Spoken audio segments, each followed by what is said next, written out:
Shalom, salam sejahtera untuk kita semua. Perkenalkan, nama saya Febriani, mahasiswa program studi informatika Fakultas Teknik Universitas Sulawesi Barat angkatan 2020. Pada video ini saya akan mencoba membuat animasi 3 dimensi menggunakan Visual Studio 2019.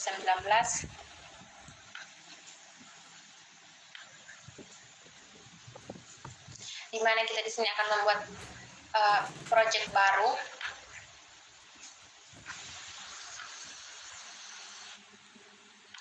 dengan nama project animasi 3 dimensi.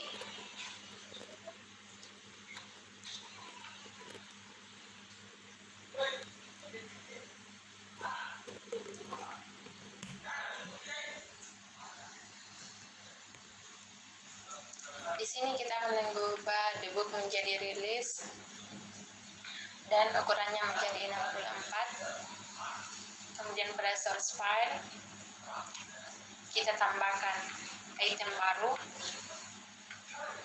dengan nama item 3 dimensi.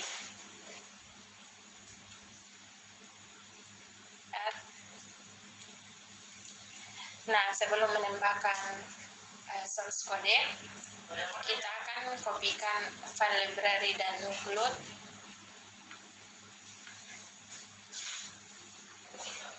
Pertama library,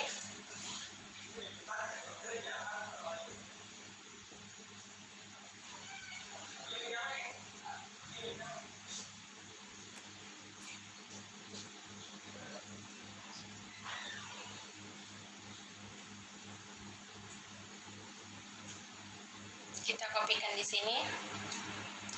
Kemudian untuk file include,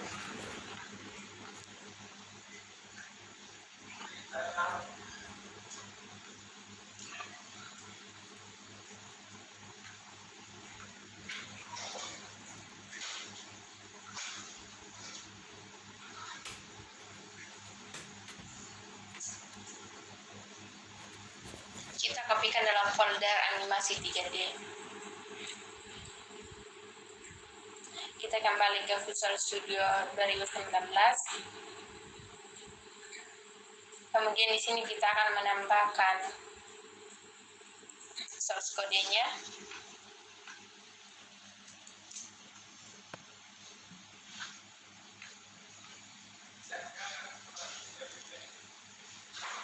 Kemudian kita akan mengatur propertinya.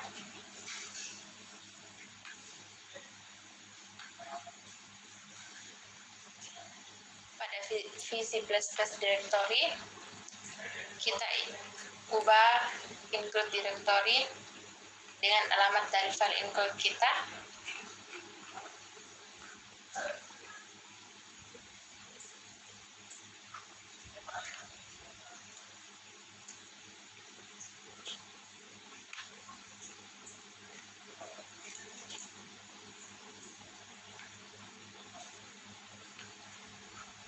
Kemudian pada library directory kita ubah dengan alamat directory dengan alamat file library.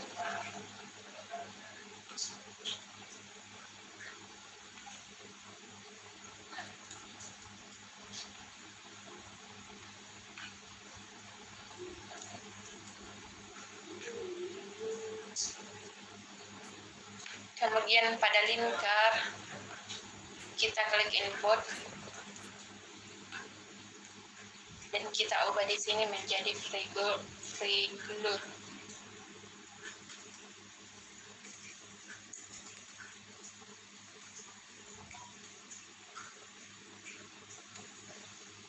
Oke.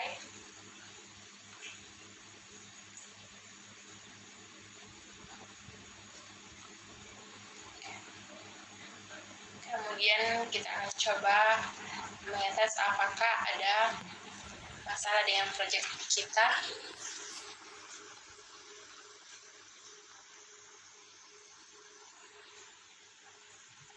Jika tidak ada, maka bisa langsung kita run. Nah, ini adalah tampilan dari animasi 3 dimensi. Dan kita akan masuk dalam pembahasan source code-nya.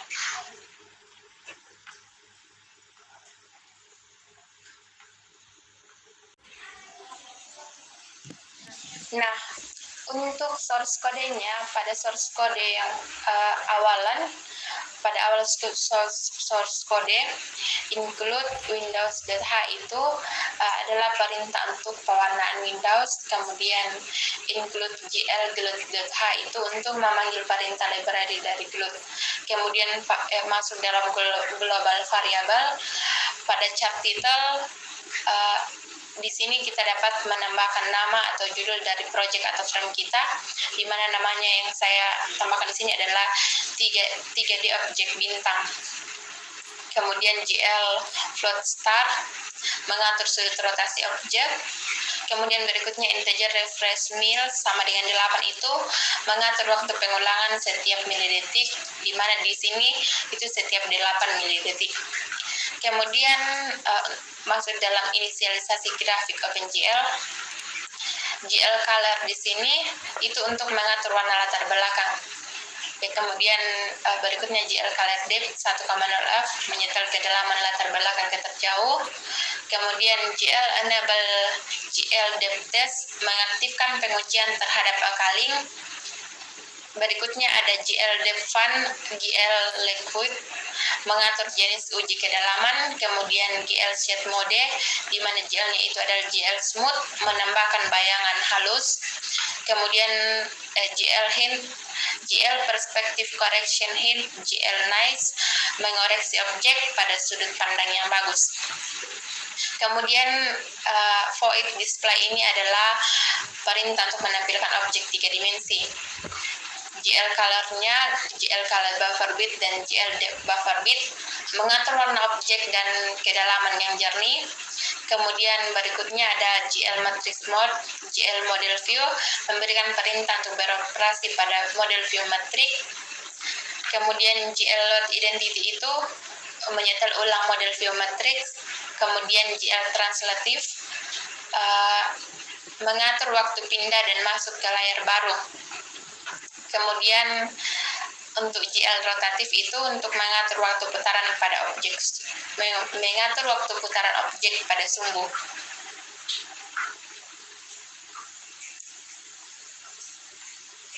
Kemudian perintah-perintah ini adalah yang mengatur posisi, bentuk, dan warna dari objek kita. Semuanya ini saling berhubungan. Untuk GL baginya itu GL triangles, di mana pada objek bintang ini kita menggunakan gabungan dari beberapa segitiga. Karena itu untuk GL baginya itu menggunakan GL triangles, dan semua source code ini itu saling berhubungan. Yang mengatur warna itu adalah GL color, kemudian GL vertex itu menentukan titik sumbu atau posisi objek. Kemudian GL color 3F di sini itu untuk pewarnaan sumbu. Nah, di sini ada GLN ini itu untuk mengakhiri source code dari segitiga yang kita sertakan yang kita gabungkan pada objek bentuk bintang. Kemudian GLUT swap buffers ini berfungsi menukar buffer bin ke depan dan belakang atau mengaktifkan buffering ganda.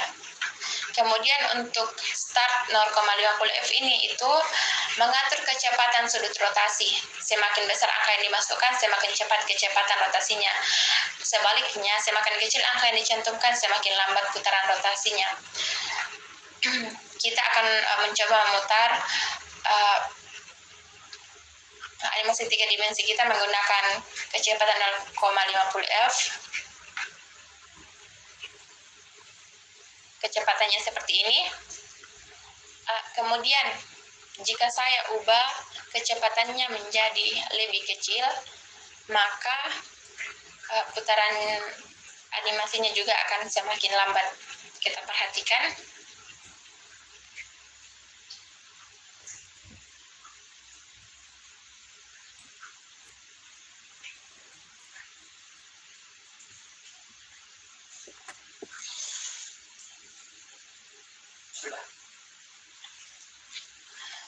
Kenapa tidak bisa? Nah, jadi nih. Kita bisa lihat bahwa putaran rotasinya itu lebih lambat dari pada saat ukuran rotasinya itu sama dengan 0,50 F.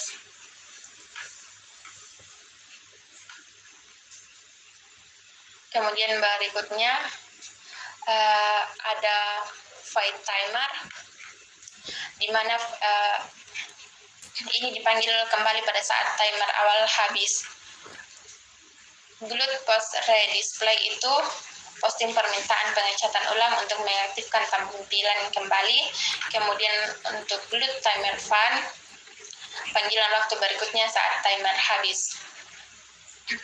Kemudian masuk dalam void receive, di mana ini dipanggil kembali saat jendela pertama kali muncul dan setiap kali jendela diubah ukurannya. Kemudian di sini ada if hex sama dengan 0, hex sama dengan 1, itu untuk mencegah pembagian dengan 0. Berikutnya ada GL viewport, mengatur sudut pandang untuk setiap jendela baru. Kemudian GL matrix mode, GL projection, perintah untuk beroperasi pada mode matrix. Kemudian GL identity untuk reset, dan GL perspektif untuk pengaturan skala.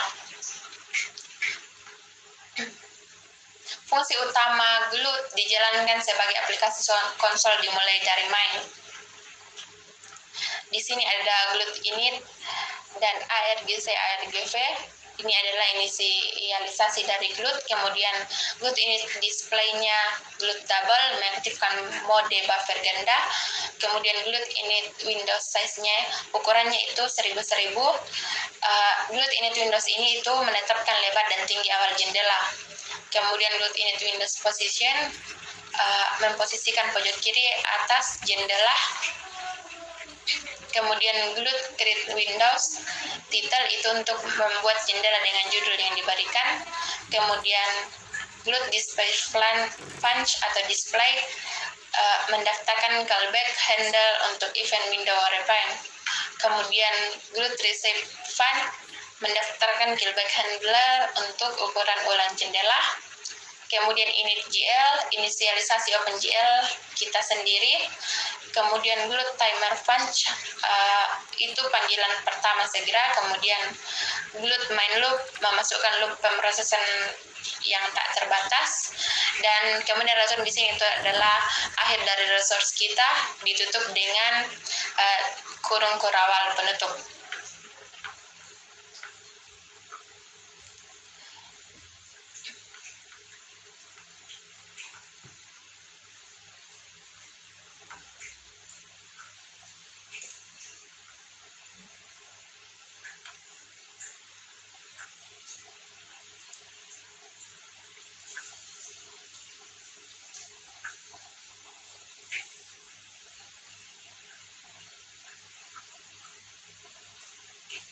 Mungkin ini saja yang bisa saya jelaskan dari proses pembuatan animasi 3 dimensi menggunakan Visual Studio 2019.